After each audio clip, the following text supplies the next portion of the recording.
Autistic burnout isn't you failing. It's what happens when you're forced to live like a neurotypical person 24/7. Hi, I'm Dr. Kiki Fehling, psychologist, author, and expert in dialectical behavior therapy, or DBT. If you're dealing with autistic burnout, this video is here to help. I'll be teaching you 5 DBT skills that can support you through the exhaustion and difficulty you're facing. At the end of the video, I'll address one of the biggest misconceptions about autistic burnout. But for now, let's get into the skills that can actually help you recover and prevent future burnout. Number 1, self-validation. When you somehow feel like you're both too much and not enough, this skill helps you find the truth instead. Sadly, if you're autistic, you're probably used to your emotions, needs, and experiences being invalidated. Maybe you've been called dramatic, or too picky, or too sensitive, and you may even start believing these judgments. But this type of invalidation contributes to autistic burnout. It can make you ignore your struggles or deny what your true feelings and needs are. Over time, that denial can lead to more shame, more overwhelm, and complete exhaustion. The DBT skill of self-validation can help. It's all about communicating to yourself that your emotions are understandable and that your needs and struggles are real. So to self-validate, you need to let yourself feel your feelings and ask for help when you need it. And you can always use what I call the of course technique. Basically, if you feel an emotion, there's a reason. If you're struggling, there's a reason.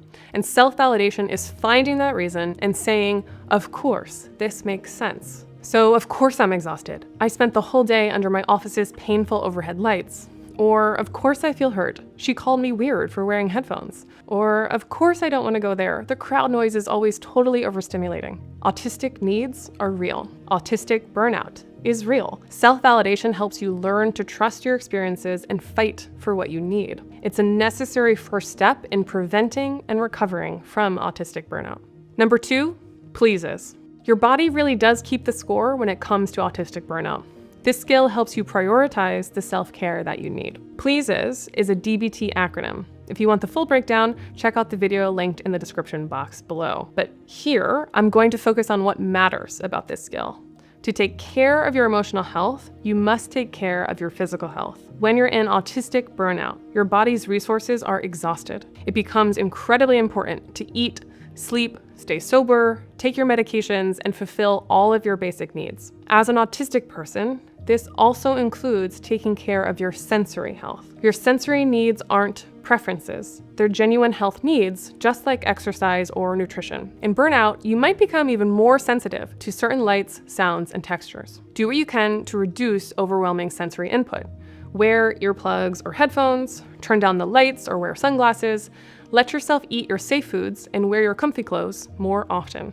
In burnout, you're also likely to need way more sleep, rest, and alone time than you normally do, and probably more than the neurotypical people around you. This isn't laziness, they're real physical needs. Of course, when you're burnt out, taking care of yourself becomes harder. Focus on one thing at a time, one moment at a time, doing what small things you can do right now to take care of your body. Meeting your basic needs, including your sensory needs, will act as a foundation for healing. Number 3 is self-soothing. In autistic burnout, your nervous system is screaming for regulation. This skill gives you permission to listen. At its core, autistic burnout is exhaustion.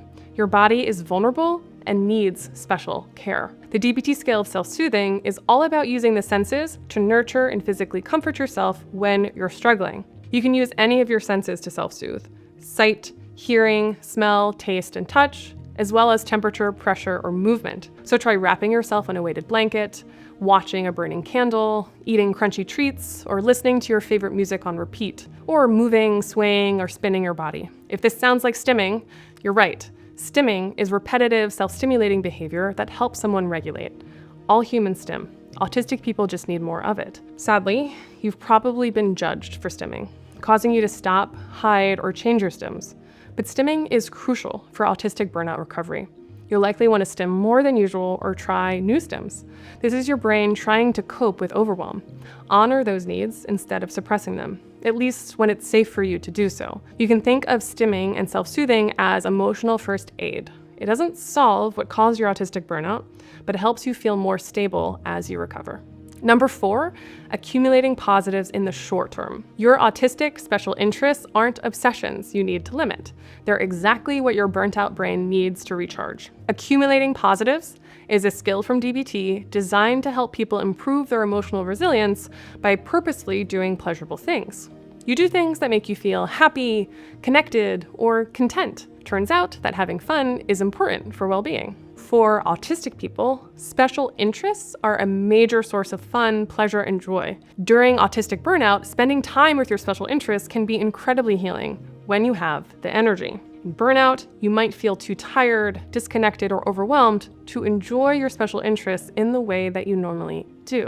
If this applies to you, don't worry. Know that that's part of the process and will change as you recover. For now, focus on resting, stimming, and taking care of your other basic needs. And then, when you feel up for it, engage with your special interests. You can also try to find lower energy activities like watching videos or listening to podcasts about your favorite things. Find ways to engage that are more accessible for you right now. The goal of this skill isn't to feel amazing and 100% better immediately. It's to give yourself a small moment of relief, contentment, or pleasure. And then as time passes, your special interests will become easier and more nourishing. They will likely be a big part of you reconnecting with your non-burnout self and then preventing burnout in the future. Number 5, DEAR. You don't owe anyone an explanation for your autistic needs, but this skill can help you assert them so you can get more of what you need from other people. When you're burnt out, your body needs rest. But rest can be hard to come by when you're autistic and living in a world with neurotypical expectations. Asserting your autistic needs clearly and advocating for yourself confidently can become one of the most impactful things you can do to recover from autistic burnout. DEAR is a set of assertiveness skills from DBT's interpersonal effectiveness module. DEAR can help you request accommodations, say no to social events, ask for understanding as you unmask, or otherwise explain your recovery needs as an autistic person. DEAR is an acronym that provides a framework for what you actually say when you assert yourself. It stands for describe the facts of your situation, express your feelings or opinions about it, assert your needs, and ask for what you want, and reinforce by expressing appreciation or explaining benefits. When you assert your recovery needs, you may receive more affirming support if you explain autistic burnout, but you have no obligation to do so. If you don't feel safe to disclose your autism or unmask around someone, you can still ask for what you want without mentioning autistic burnout. So here's an example of what you might say to your boss or supervisor using the DEAR framework. I've been feeling completely exhausted the past few weeks. When I come into the office, I have to wake up an hour earlier for my commute, making me more tired during the workday. Would you please give me permission to work from home for the next 2 weeks? I'd really appreciate your support, and I think getting more sleep will help me do my job better. The goal of DEAR isn't to convince people you deserve accommodations. You do. It's about making it clear what you want and asking for it explicitly so that you're more likely to actually receive the support you want and need from the people around you. So there you have it, 5 DBT skills that can help with autistic burnout.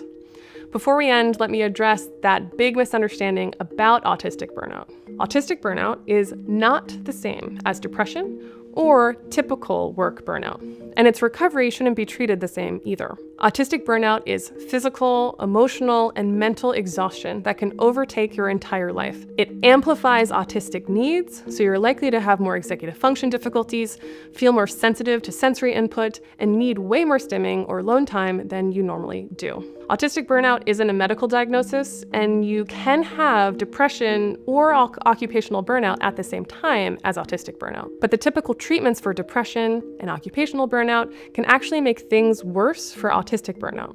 So getting the right autistic-specific support is crucial to your recovery. DBT skills can be helpful because they meet you where you're at, allowing you to respect your unique needs while you recover. But they also can be really hard to learn and practice on your own. So finding an autistic or neurodiversity-affirming therapist can be life-changing for autistic people struggling with autistic burnout. Remember, you're not broken. Autistic burnout happens when you're forced to function in a neurotypical world without support for your autistic needs. If you want to learn more DBT skills, I teach many of them in my other videos and my books. If you want to learn more about autistic burnout or finding a neurodiversity-affirming therapist, check out Recovery.com or the resources in the description below. While the skills in this video can help, they're just an introduction. Thanks for watching.